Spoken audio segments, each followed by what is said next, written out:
పత్రిక 4వ అధ్యాయం 7వ వచనం నుంచి, ప్రియులారా మనము ఒకరినొకడు ప్రేమింతము, ఏలయనగా ప్రేమ దేవుని మూలంగా కలుగుచున్నది. ప్రేమించు ప్రతివాడును దేవుని మూలంగా పుట్టినవాడై దేవునిని ఎరుగును. దేవుడు ప్రేమ స్వరూపి. ప్రేమ లేనివాడు దేవుని ఎరగడు. మనము ఆయన ద్వారా జీవించున్నట్లు దేవుడు తన అద్వితీయ కుమారుని లోకములోనికి పంపెను. దీని వలన దేవుడు మనయందుంచిన ప్రేమ ప్రత్యక్షపరచబడెను.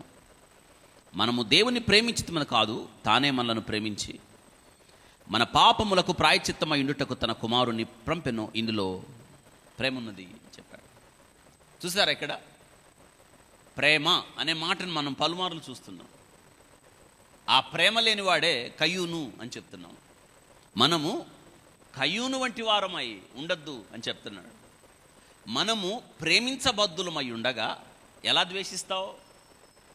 ప్రేమ దేవుని మూలంగా కలుగుతున్నది. మనం దేవుణ్ణి కలిగి ఉన్నామని చెప్తున్నాం, కానీ ఎదుటి వ్యక్తిని ద్వేషిస్తున్నావు. మరి ప్రేమ ఎలా నిల్చుంటుంది అని చెప్తున్నాడు. ఇక్కడ దేవుడు ప్రేమ స్వరూప అయినప్పుడు, నిజంగా మనము దేవుణ్ణి ఎరిగినప్పుడు ఆ ప్రేమ మనం కనబరచాలి కదా. ప్రేమ లేనివాడు దేవుని ఎరగడు కాబట్టి దేవుని చూడలేడు అని వాక్యం చెప్తుంది. ఇక్కడ అని ఒక అద్భుతమైన మాట చెప్పాడు.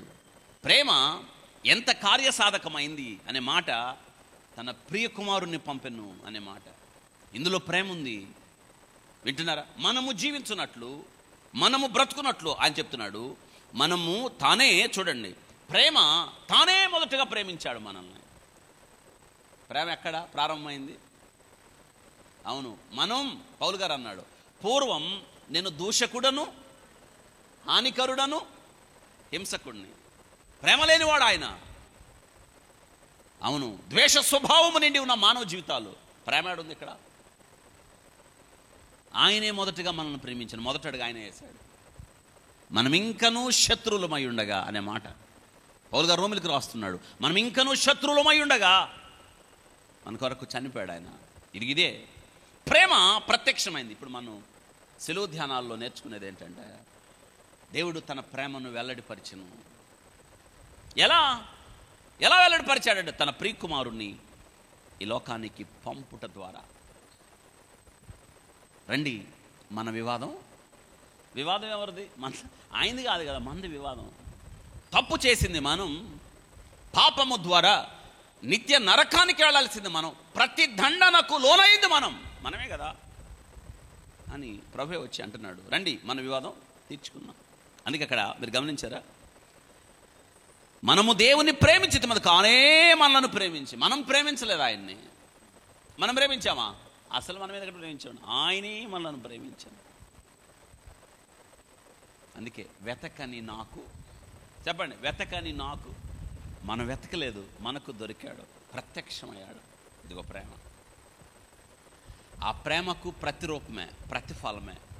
ఈ దినాన మనం ఇంతమంది కూర్చున్నాం. ఈ దినాన దేవుడు మనకు పెట్టిన పేరు ఏంటంటే పరిశుద్ధులు. చెప్పండి, ఎవరు మనం?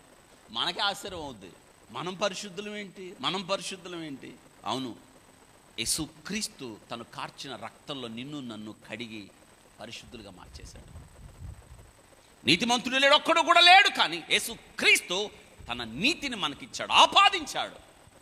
దాన్ని మనం ఏమంటాం? కప్పెను, చుట్టెను. ఇంగ్లీష్లో అటోన్మెంట్, ప్రాయశ్చిత్తం. వారి సిగ్గును, దిగంబరత్వాన్ని కప్పడానికి ఏదేన్ తోటలో జంతువును చంపి చర్మపు చొక్కాయిలు కుట్టించి వారికి తొడిగించిన. పదం చెప్పండి, వారికి. దీన్నే కప్పెను, చుట్టెను, ఆపాదించెను. దట్ ఈస్ అటోన్మెంట్, ప్రాయశ్చిత్తం. ఆయనే ప్రేమించాడు మనల్ని. అర్థమవుతుందా? అంటే మనం అక్కడికి ఒక మాటను చూడండి. మనం ప్రియులారా, 11వ వచనం, ఇందులో ప్రేమ ఉంది అన్నాడు. ప్రియులారా దేవుడు మనల్ని ఇలాగూ ప్రేమింపగా మనం ఒకరినొకడు ప్రేమించబద్దులమై ఉన్నాము. ఎవరిని ప్రేమించాలి మనం? మనల్ని ప్రేమించడం వల్ల శత్రువులను కూడా మనల్ని ద్వేషించిన వారిని కూడా ప్రభు అదే చెప్పాడు సిలువ మీద. కొండ మీద ప్రసంగంలో ప్రభు వారు ఏదైతే చెప్పాడో, ఏం చెప్పాడు కొండ మీద?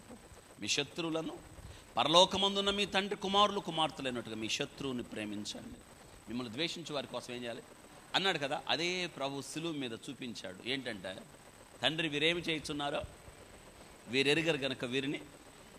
ఎంత కష్టమో తెలిసింది, చెప్పడానికి బాగానే ఉంది, చేసినప్పుడే మనం దీనిని మనం సంపూర్తి చేసినట్టు. నలకొట్టబడిన శరీరం మన కోసమే, కార్చబడిన రక్తం, ద్రాక్ష రసాన్ని చూసినప్పుడు ప్రభువా నా కొరకే కదా, ఇందులో నీ ప్రేమ వెల్లడవుతుంది ప్రభువా. ప్రేమ నీ నుండే కలుగుతుంది, మేం ప్రేమించామని కాదు, కానీ నువ్వే మమ్మల్ని ప్రేమించావు. ప్రేమ నీ నుండే కలుగుతుంది అయ్యా. ఇక నుండి హృదయంలో ప్రభువా ఈ ప్రేమను నింపుకొని నీవు నన్ను ఎలా ప్రేమించావో అలా ప్రేమిస్తాను ప్రభువా. అర్హుడు కాకపోయినా నువ్వు నన్ను ప్రేమించావే, అర్హత లేకపోయినా నన్ను ప్రేమించావే, నన్ను దర్శించావే, నన్ను లేవనెత్తావే, నా జీవితాన్ని కట్టావే. ఆ ప్రేమ నాలో ఉంది కదా. నువ్వు నన్ను ఏ ప్రేమతో ప్రేమించావో అదే ప్రేమతో నేను ప్రేమిస్తాను ప్రభువా. అందుకే ఈ ఆరాధన. నలకొట్టబడిన నీ శరీరం, కార్చబడిన నీ రక్తం నా కోసమే కదా. నువ్వు నన్ను ఈ రీతిగా ప్రేమించినప్పుడు నేను ప్రేమిస్తాను ప్రభువా, ఈ ప్రేమను నేను చూపిస్తాను అని మనం ఏం చేయాలి తెలుసా? ఈ ఆరాధనను లోకంలో తీసుకెళ్ళాలి. అంటే ఏం చేయాలి? ఈ ఆరాధన మనలో పొంగుతుండగా, ఈ ప్రేమ పొంగుతుండగా ఆ ప్రేమను మనం ప్రకటించాలి. సిలువ వర్తమానం అంటే ఇదే. దేవుడు నిన్ను ఎలా ప్రేమించాడో ఆ ప్రేమను బహిర్గతంగా ప్రకటించడమే క్రీస్తు సిలువ ప్రేమ.